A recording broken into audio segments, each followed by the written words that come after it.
Hello everyone, Kurt over here and welcome back to another episode from Hope Federal Labs. Today we continue on with Fiori's sword in one hand section, and we're going to be looking at detail right here in regards to where he steps on the sword and creates basically a disarm and a way to also gain access to the back. This is a very interesting play to me because I do believe it also adds elements of earlier Dagger Masters into the concept right here that allow us to, once again, maybe potentially even disarm somebody from a blade that has been put to the ground. We also see the element here of the sword being presented into the face, which is, again, in my opinion, another way of saying, you know, do you want the tip or do you want the hand here, which makes the person choose their own adventure within this Armasari pathway. And we're going to take a look at that here in greater depth. But with that being the case here, let's get into it. Okay, so this week right here, we're going to be going into a play that, again, I feel is a lot more about advice, and it has a lot to deal with the fact about how we get into the position where we get to a spot where we can close down and stop and secure the sword in different ways. Now, this comes after the thrust, and he says this way. He says in this one that this one tried to strike my head, and I beat the sword to the ground right here, and I arrived in this position. This is the image we're talking about. The part that I think is interesting about this right here is he says he's tried to strike my head. We don't know what that means, other than the fact that somehow this person is trying to use this device to hit me in the head. Is that a thrust? Is that a Sultani? Is it a Mizani? We don't know. All we know is that he said he's trying to strike the person in the head. He tried to strike me. I beat the sword to the side. I've arrived in this position. So there's a couple things about this right here. And personally, once again, it's about real estate. And it's about stopping and putting things down. It's about where I don't want him to hit me. Remember, this is an fencing situation. This guy's got a live blade on me, and I want to try to constrain and stop it as much as possible, okay? So because of that right there, again, we're going to look at how, again, the anatomy of this is, if he does a passing step forward into this type of, cut, into the fendente, that's the part right here where the sword ends up onto the ground. So to me, that is him talking about him coming in like this type of shot. He's either trying to strike the head or he's trying to thrust the head. Either way, it doesn't matter. I beat the sword away and I'm bringing it to the ground. So we'll talk about the fendente first. So in this case right here, as he comes down this way, this is what I was talking about as far as angle. It's easy to traject this way because I'm helping him into the trajectory. His blade is going this way, which means that it's going to go cross by into this direction. So by beating the sword to the ground, here, down, in, right? That's a similar concept we talked about before within the first couple of plays of the sword in one hand. In this case here, I'm trying to make two cover points that are very important. So again, he puts the sword away to the ground here. I want to create a spot on this that allows me to constrain the arm as much as it also constrains the blade. Because if I just hold the arm right here, there's nothing saying that he can't turn this into my leg or just whip it like or come straight up here into my groin area. So trying to make 2 points of control is a big part about this. Because remember, if I just put this person down to the ground, they may be trying to come right back up with it. So blow, down to here. And this is the first thing we have to do. I've covered down with this, and the next part about this is I'm going to utilize myself to step in on the blade with this foot. Personally, what I think is happening here is I'm going to be turning, I'm using his Volta Stabile away from him. So I'm going to use this right here and step across and then step into this so I have this down this way. It's as much about using his anatomy against him, about how I can use this here, because that's the direction of the blow. I want to put the sword into the ground, and I want to turn him into his leg right here, which allows me to step and stop the blade.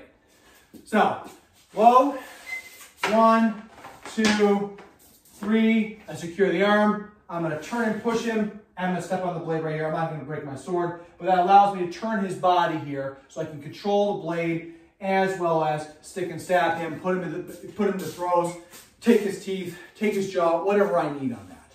It allows the rotational piece of it, okay? That's the first frame right here. We're talking about coming across, utilizing a fendente. Now, if he came down this way and maybe he came up with a thrust towards my face. So we're talking about passing forward with this. We're talking about this kind of thing right here. He's trying to hit me in the head, okay? That's it. That's all we know. All we know here. The mechanism is still the same. As he passes forward with this, we still have the anatomy of this is his rotation spot right here of his Volta Stabile, right? That's the thing that's very important and prevalent.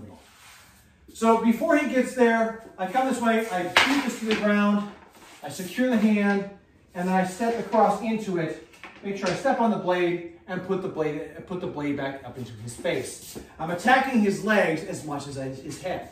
Again, whether maybe he whips this up at me with a low sotani, right? So if he pops over here, he's popping this way. Again, the trajectory is going over into the arcway of his voltus stabile. In up, this way right here, I can turn and push it out in this way. Again, strike in, seize, break, sword up.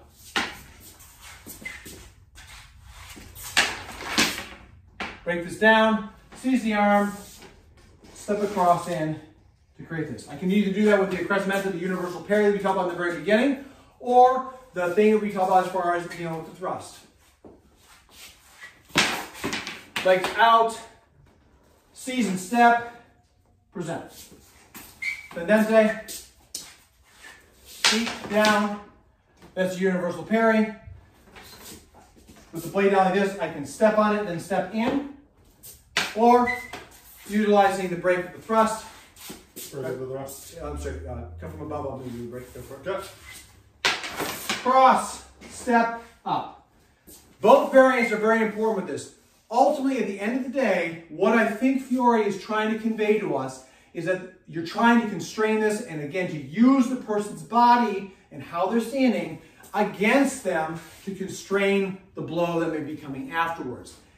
Already with this right here, if I'm coming forward with a serious cut that is meant to cleave or to bite into someone's neck, or to thrust that's meant to do certain things right here, there's a lot of momentum. If this comes down, you might experience someone wanting to come right back immediately.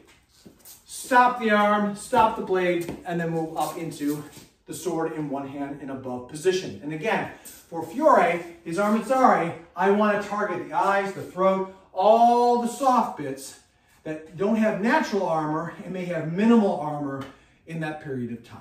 So that's going to conclude what we got here for this and for this play. And again, it's just how we can work off of making the plays and covers of this right here with utilizing against the pendente, a thrust, or a sotani that whips up. If you notice though, the same thing is there's your pendente, there's your thrust, there's your sotani. It doesn't matter. It's the going across body and still making this shape that we're contending with. So you can see with the video here that, again, we are shifting lines here to be able to roll and to step into the blade offline. That is a very big, important piece about this because, one of the things I've thought about in practicing this is that if I step wrong with this and I step on the edge, what happens if what happens if this is soft earth and the blade is fixed into the ground vertically, and as I step on it, now I basically just cut into a leather-soled shoe that goes into my foot. Because all my 180 pounds goes into a blade that could cut the bottom of my foot. I don't think we don't always consider that because of modern day shoes. We have very thick soles, and in this period of time here, it may or may not have been as prevalent to do certain things like that. So when I shift offline and make the person come off, as you saw with the video with Connor, that is not only an effort to just be able to step on the blade, but it's also to make sure that as I step into it, it puts the flat of the sword onto the ground. Now, mind you, the sword that he's using, it's not a Type 15 or 15A. It's not a very narrow profile piece, which actually makes the step work a little bit more difficult because you have a bigger portion right that you could step in and hurt yourself. Because the swords that are depicted in Fiore's manuscript are very point focused, I imagine also this is a great way to make sure that you step on something that's very narrow. That does not mean, though, however, that you just want to step on it willy-nilly. It means that you are trying to contain something here so you don't hurt yourself so that you contend with the person. Another part about this right here is, again, when you look at how he's gripped the arm, either that's the elbow, the wrist, etc. And what I tell my students is, you're going to grip with what you can grip. There is no, you have to do the right thing right here. You have an image right here, and combat's fluid and really intensive. So you're going to get what you get in those situations here. The greater lesson of this is I am reminded of some of the things that you see with an 8th Master dagger, as well as in 6th Master, and all the other ones where we talk about disarms, where I might grab the wrist with my left hand, and then grab the dagger, and then twist and rotate out to be able to stab in the chest.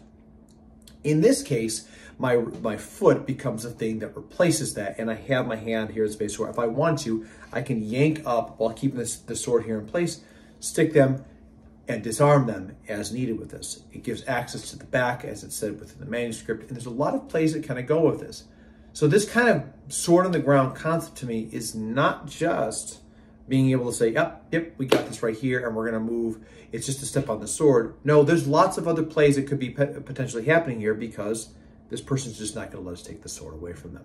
And there's lots of things that we may have to do to be able to overcome that. So with that being the case here, that's going to wrap up this video. I'd like to hear what people's thoughts are. Who here, do you practice stepping on swords? Do you practice the safe way? Like, how do I make sure that I'm not stepping on this so that the sword cuts into this? Do you use historical footwear?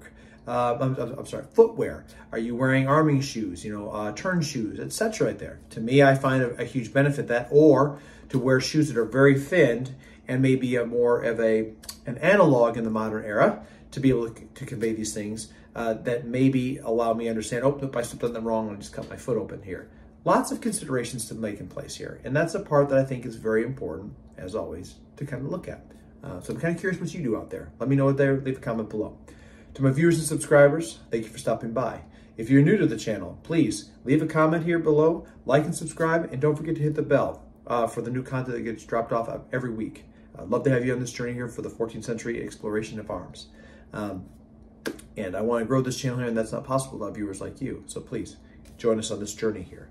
Until next time, everybody, as always, please stay safe out there, train well, and fight on. I'll see you all soon.